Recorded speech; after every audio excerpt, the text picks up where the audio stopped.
Hey, what's going on, everybody? Welcome back for another track guide video. It's been too long. So we're back with the fixed B-class car at Phoenix, and because I left a lot of you feeling like this over the last couple of weeks, I figured I'd make it up to you by showing you pictures of my editor, Remy, who happens to be my dog. So hopefully that makes it all better. But without wasting any more time, let's go ahead and hop into Phoenix and some of the tricks about this track.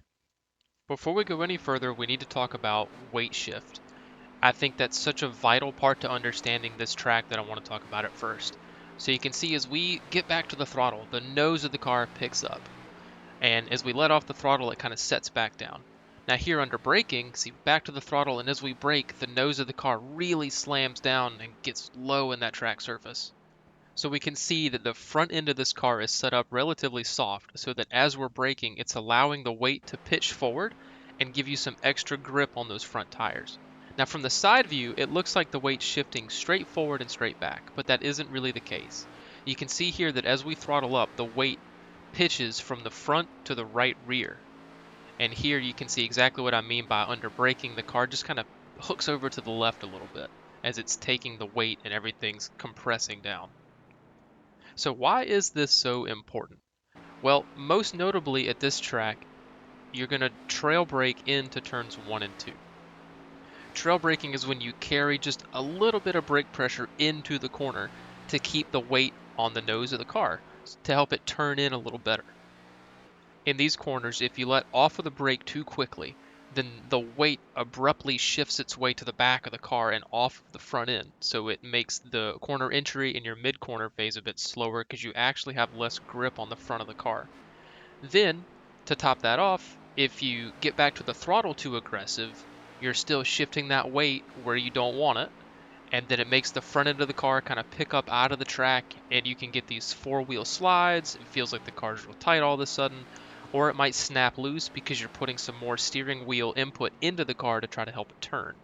So keep that in mind as we continue on through the video. Okay, so now we'll go ahead and take a look at the hot lap, and then we'll talk about it afterwards.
All right, so to start your lap, there's really no need to come out of this end of the track anymore like a bat out of hell because they moved the start-finish line, so you have to wait until the next corner. So take it easy in this side of the track.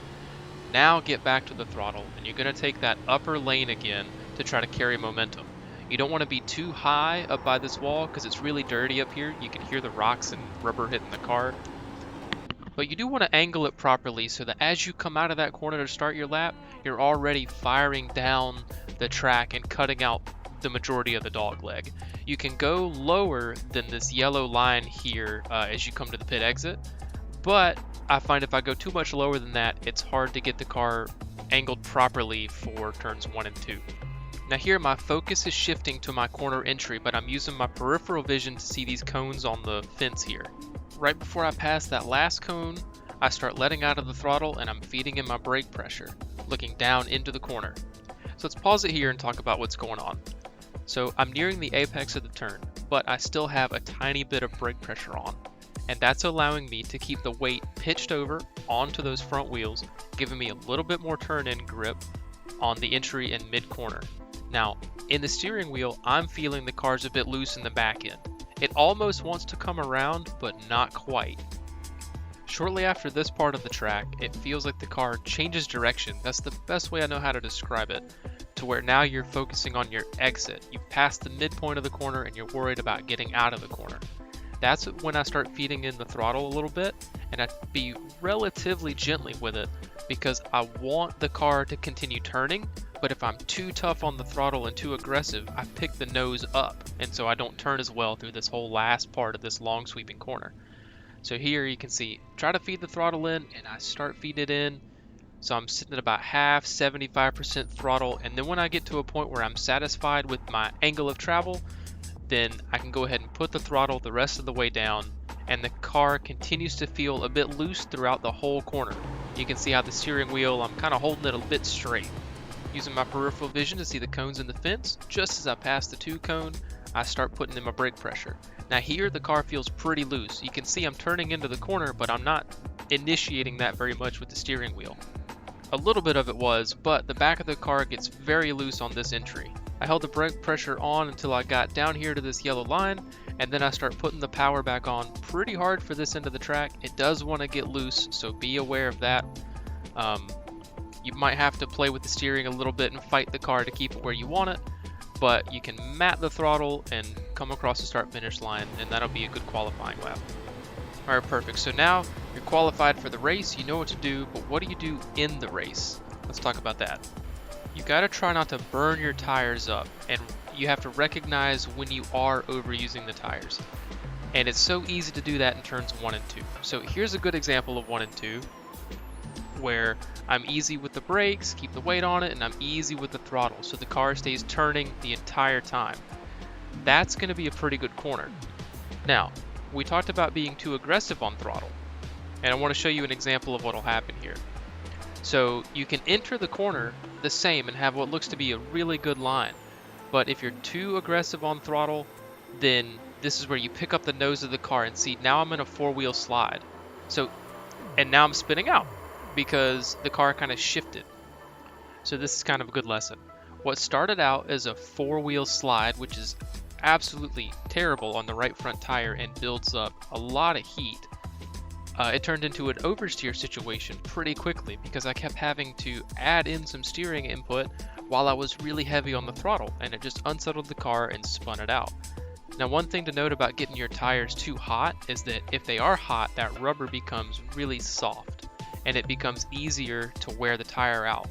So try to avoid those 4-wheel slide conditions if you can help it. Because not only are they going to hurt you in that long sweeping corner, they'll also hurt you on the other end of the track because that right front tire is so important for getting down into the corner.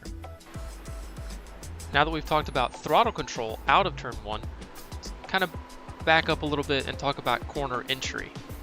So I really commonly see people overdrive the entry to this corner because it's so inviting to just drive the car in there.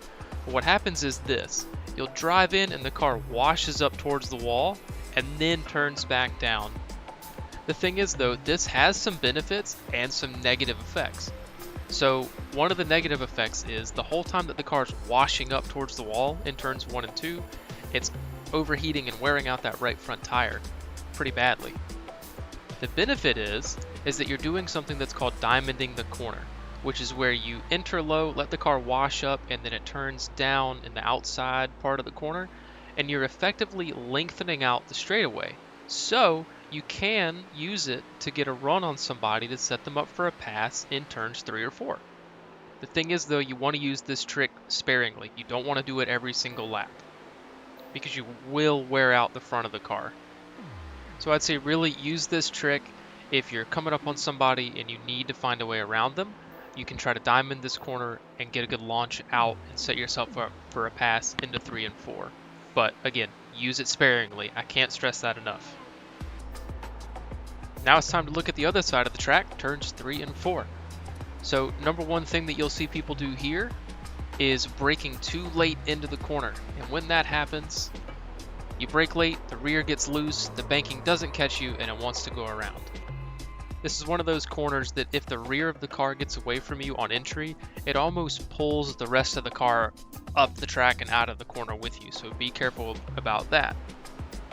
If you are in that situation, just brake a little bit earlier with a little bit lighter pressure, play with it, and you'll find where to brake. The other side of this coin is that sometimes people will just flat carry too much speed into this corner, and similar to the other end of the track, you just kind of wash up towards the wall, and the longer that you do this, the worse the condition gets. You're going to feel the car start to get really tight, and it's just going to worsen as you go. And you try to avoid that if you can. If you can recognize that you're driving it in too deep on either side of the track here, you will be doing yourself a big favor by adjusting your brake points or carrying a little bit less speed into that corner so that you have some rubber on your tires for the later part of the race. And last but not least, I want to help you recognize what it looks like when you're turning in too early. So normally if I'm in the race, I try to apex the corner just after this kind of part O'Reilly wall. If you're turning in too early and you're apexing the corner just at the end of this wall, then the car is going to get real tight feeling and wash up a lot. And that condition is going to worsen very quickly. So if you're doing that, turn in just a little bit later and make more of an arc. Now on this side of the track, it's going to be the same kind of feeling. You're going to turn down and feel like you hooked up with that yellow line really nicely, but the car washes up pretty bad. So with this in mind, try to figure out what in your driving is causing a certain condition. If you've backed up your corners and you're still finding the car washes up quite a bit, maybe you're entering the corner a little bit too early. Try entering a little bit later. Or maybe you've even reached the point where you need to bring the brake bias back a little bit, because these cars have the brake bias set pretty far forward by default, and that does make it really hard to get a good corner entry and carry a lot of speed because the front tires want to lock up. So if the car still feels like it washes out after maybe like 10 laps, try shifting your brake bias back in a practice session. You might even find that you're a faster driver than you thought, and the brake bias was holding you back. And alright everybody, that is it for this track guide video. I hope you found some more tricks for the track that can help you not just this week, but in your driving moving forward. So good luck out there in Phoenix. Hope you enjoy your race week, and I hope everything's going good with you all.